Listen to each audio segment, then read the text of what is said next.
চলে আসলাম ইন্দোনেশিয়াতে একটা মুরগি খামারে। এটা হচ্ছে কান্ডাল। একটা মহিলা করেছে এটা।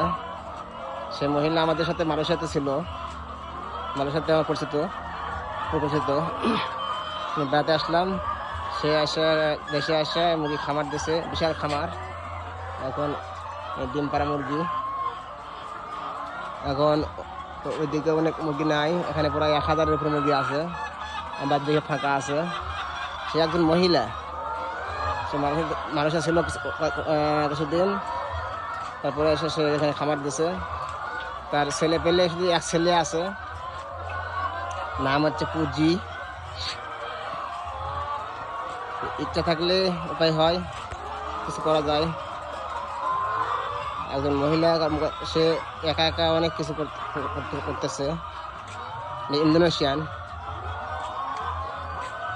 আলহামদুলিল্লাহ আলহামদুলিল্লাহ, দেখে আমাদের মন জুড়ে গেছে।